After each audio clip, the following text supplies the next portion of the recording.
എത്ര രഹസ്യമാക്കി വെച്ചിട്ടും സുഖവും താരയും തമ്മിലുള്ള പ്രേമം കോളേജിലെ പരദൂഷണ സദസ്സുകളിൽ പാട്ടായി, ചുവരുകളിൽ വാർത്തയായി. അതോടെ കോളേജിൽ വെച്ച് അവർക്ക് സ്വസ്ഥമായിട്ടൊന്ന് സംസാരിക്കാൻ പോലും കഴിയില്ലെന്നായി. ഈ സമയത്താണ് ജാനുവരിയിൽ തിരുവനന്തപുരത്ത് സ്റ്റുഡൻസ് ക്യാമ്പ് നടക്കുന്നുണ്ടെന്ന് അറിഞ്ഞത്. ഒരാഴ്ചക്കാലം ആരും അറിയാതെ സ്വസ്ഥമായിട്ട് അവിടെ കഴിയാമല്ലോ എന്ന് ഓർത്തപ്പോൾ അതിന് അപ്ലൈ ചെയ്യാൻ അവർ തീരുമാനിച്ചു. അതിനുവേണ്ടി താരയ്ക്കും സുഖുവിനും യൂണിവേഴ്സിറ്റി യൂത്ത് ഫെസ്റ്റിവൽസിന് സമ്മാനം കിട്ടിയ സർട്ടിഫിക്കറ്റുകളുമായി സുഖു തിരുവനന്തപുരത്ത് പോയി വന്നൊരു ദിവസം രാജീവ് ഗാന്ധി വനത്തിലെ മുഖ്യ സൂത്രധാരൻ ശിവരജനും കൂട്ടാളി ശിവയും ഉൾപ്പെടെ 7 തമിഴ് പുലികൾ ജീവൻ ഒടുക്കി. സോറി അളിയ, തിരുവനന്തപുരത്ത് പോയിട്ട് തിരിച്ചറിഞ്ഞ വഴി വീട്ടിലൊന്ന് കയറി, അതാ ലേറ്റായി പോയത്. അതിന്റെ കൂടെ കൊനസ്റ്റ് പിടിക്കാൻ സ്റ്റുഡൻസ് ക്യാമ്പിന് രജിസ്റ്റർ ചെയ്യാൻ കൊണ്ടുപോയ താരയുടെ സർട്ടിഫിക്കറ്റ് വീട്ടിൽ വെച്ച് മറന്നുപോയി. ഇനി ഇലക്ഷൻ കഴിഞ്ഞിട്ട് വേണം അത് പോയി എടുത്തോണ്ട് വരാൻ. ഈ തമിഴ് പുലി അളിയന്റെ ആരാ?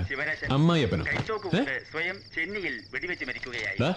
സത്യം പറ, നിനക്കിനി വല്ല തമിഴ് പുലി പെണ്ണുമായിട്ട്? ഓ, നമ്മളെ അങ്ങ് വിട്ടേക്ക്. നമ്മളൊന്നും ആ റേഞ്ച് വരെ എത്തിയിട്ടില്ലേ. അല്ല, നിന്റെ കാര്യമല്ലേ, പറയാൻ പറ്റില്ലല്ലോ. എന്റേത് മാത്രമായ പൊടിമീശക്കാരന്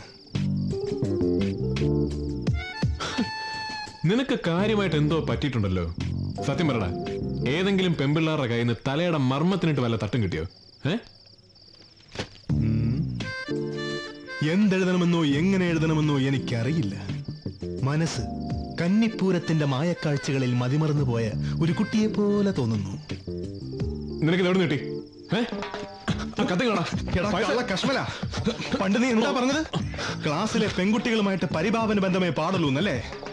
എന്നിട്ട് നീ ഒരു ക്ലാസ്മേറ്റിനെ തന്നെ പ്രേമിച്ചു, അവളുമായിട്ട് ഒരു രാത്രി ഒരുമിച്ച് കഴിയുകയും ചെയ്തു. അതൊക്കെ പോട്ടെ, അന്ന് രാത്രി നിങ്ങൾ തമ്മിൽ ഒന്നും നടന്നില്ലെന്ന് നീ എന്നോട് കള്ളം പറഞ്ഞില്ലടാ. ഭരണങ്ങാനം പള്ളിയിൽ പോയി പറഞ്ഞാ മതി. എടാ, ഒരു സുഹൃത്തിനോട്, അതും ഇന്ത്യൻ ഫുട്ബോൾ ടീമിന്റെ ഗോൾ പോസ്റ്റ് പോലെ തുറന്ന മനസ്സുള്ള ഒരു സുഹൃത്തിനോട് നീ ഇങ്ങനെ ഒരു ഫൗൾ കാണിക്കരുതായിരുന്നു. സത്യം എന്റെ കൂടെയാടാ, അല്ലെങ്കിൽ ഈ കത്ത് ഞാൻ കാണില്ലായിരുന്നു. അതിന് മാത്രമല്ല ഒന്നും ഇല്ലല്ലോ. അടിവരയിട്ട് വെച്ചിട്ടുണ്ട് ഞാൻ, വായിക്കാം. നിന്റെ ഓരോ കരസ്പർശവും 1000 ഇതിലുള്ള പൂ പോലെ, ആരും കേൾക്കാത്ത സംഗീതം പോലെ എന്റെ ഉള്ളിൽ ഇപ്പോഴും നിറഞ്ഞു നിൽക്കുന്നുണ്ട്. ഇന്ന് മധു നുകരുന്നൊരു ചിത്രശലഭത്തെ കണ്ടപ്പോ അറിയാതെ ഞാൻ നിന്നെ ഓർത്തുപോയി.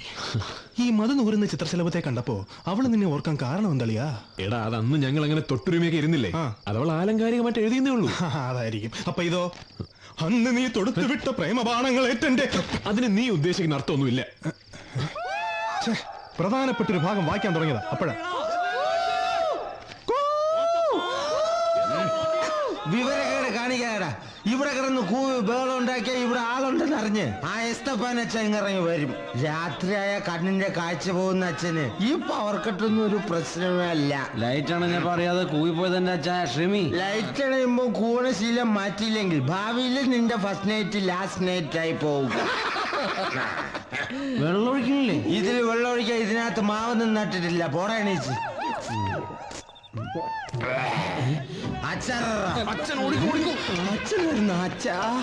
ഇത് കഴുത്തിപ്പിടെ അവിടെ, ഇത് അവര് കൂടുതൽ കുടിച്ച് വഷളാകാതിരിക്കാനാ ഞാൻ അവർക്കൊരു കമ്പനി കൊടുത്തത്.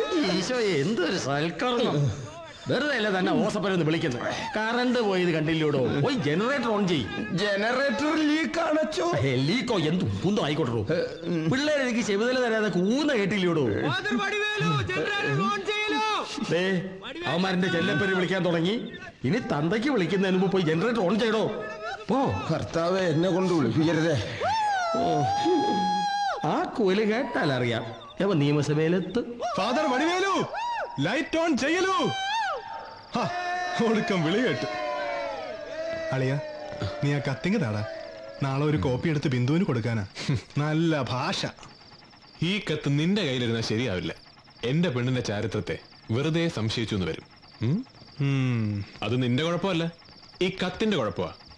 അതുകൊണ്ട് താരാക്കുറുപ്പിന് പി സുകുമാരനോടുള്ള സ്നേഹത്തിന്റെ ഈ മാനിഫെസ്റ്റോ ഭദ്രമായിട്ട് എന്റെ ഡയറിക്കകത്ത് തന്നെ ഇരിക്കട്ടെ. ഓ, ആ കത്ത് അവിടെ ഇരുന്ന് കത്തുകുഞ്ഞുങ്ങളെ പ്രസവിക്കട്ടെ. ഈ വർഷം കോളേജ് യൂണിയൻ പിടിക്കാൻ ജില്ലാ സെക്രട്ടറി എന്ന നിലയിൽ ഞാൻ എന്താണ് ചെയ്യേണ്ടത്? സതീശൻ പറ. ഈ കൊല്ലം SFK സ്ഥാനാർത്ഥികൾ ഭയങ്കര സ്ട്രോങ്. സമരം തുടങ്ങിയതോടെ പ്രീ ഡിഗ്രി പിള്ളേരും ഇപ്പൊ അവന്മാരുടെ കൂടാ. ഓഹോ, മരിച്ചു വർക്ക് ചെയ്തിട്ടും കഴിഞ്ഞ വർഷം ഒരു സീറ്റിന്റെ പിൻബലത്തിലാണ് നമ്മൾ യൂണിയൻ ഭരിച്ചത്. ഈ കുറി അറിഞ്ഞു കളിച്ചില്ലെങ്കിൽ നമ്മുടെ കാര്യം പോക്കാ. ഞാൻ നോക്കിയിട്ട് ഒറ്റ വഴിയെ കാണുന്നുള്ളൂ. നമ്മുടെ MLA അച്യുതക്കുറുപ്പിന്റെ മകളെ നമ്മുടെ പാനലിൽ നിർത്തി മത്സരിപ്പിക്കണം. ഏത് ഡാൻസ് ചെയ്യുന്ന കുട്ടിയോ? അതെ, താരയെ ആർട്സ് ക്ലബ് സെക്രട്ടറി ആക്കി നിർത്തിയ ആ സീറ്റ് ഉറപ്പാ. നമുക്ക് യൂണിയനും. കുറുപ്പ് സാറിനോട് ഞാൻ സംസാരിക്കാം. അതെ, അങ്ങനെ വെറുതെ സംസാരിച്ച പോരാ, നമ്മുടെ പാർട്ടി മുഖേന നല്ല സ്ട്രോങ് ആയിട്ട് പ്രഷർ ചെയ്യണം. ഞങ്ങളുടെ ജീവൻ മരണ പോരാട്ടമാ. അതൊക്കെ ഞാൻ ഏറ്റുവെന്ന് സതീശൻ ധൈര്യമായിട്ട് ചെന്ന് ഇലക്ഷൻ പ്രവർത്തനം തുടങ്ങിക്കോ. ആയിക്കോട്ടെ.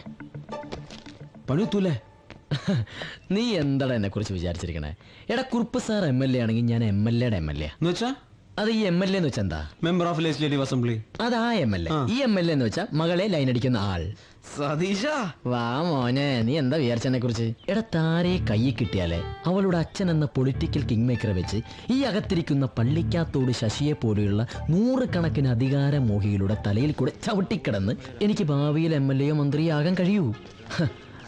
അതിന് വേണ്ടിയിട്ടാടാ കഴിഞ്ഞ 5 വർഷമായിട്ട് താര എൻ്റെ കൂടെ നിർത്തിയത്. എൻ്റെ അടുത്ത് ആ ജുകുമാരൻ്റെ കളി. താര നമ്മുടെ പാനലിൽ നിന്നാ അവർ തമ്മിൽ തെറ്റിപ്പിരിയുന്നുള്ള കാര്യം ഉറപ്പാ.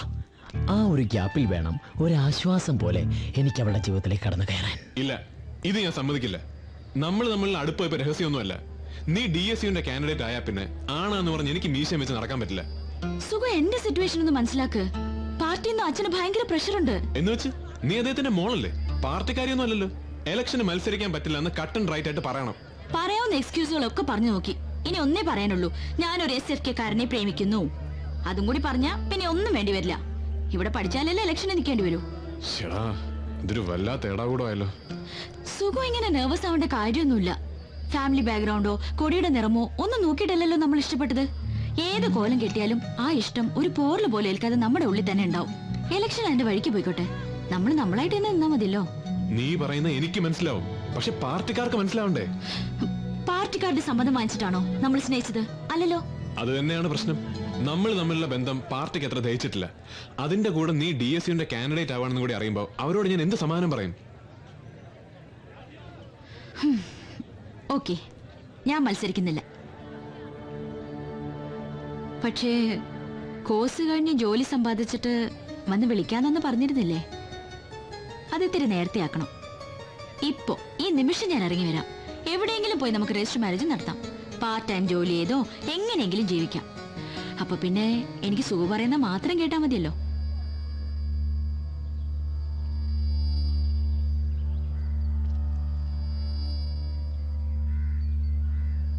അതല്ല, അച്ഛന്റെ തണലിൽ നിൽക്കുകയാണെങ്കിൽ എനിക്ക് അച്ഛൻ പറയുന്ന അനുസരിക്കേണ്ടി വരും. എന്റെ ഗതികേടിനെ കളിയാക്കണ്ട. നിനക്കിപ്പോ എന്താ വേണ്ടത്? DSUന്റെ കാൻഡിഡേറ്റ് ആവണം, അത്രയല്ലേ ഉള്ളൂ. ആർട്സ് ക്ലബ് സെക്രട്ടറിയോ ജനറൽ സെക്രട്ടറിയോ ഏത് സ്ഥാനത്തേക്ക് വേണേ മത്സരിച്ചോ. പക്ഷെ ഒന്ന് നീ ഓർത്തോ, ഈ വർഷം DSU ആരൊക്കെ ജയിച്ചാലും നീ ജയിക്കില്ല. അതിനെന്തൊക്കെ ചെയ്യണോ അതൊക്കെ ഞാൻ ചെയ്യും.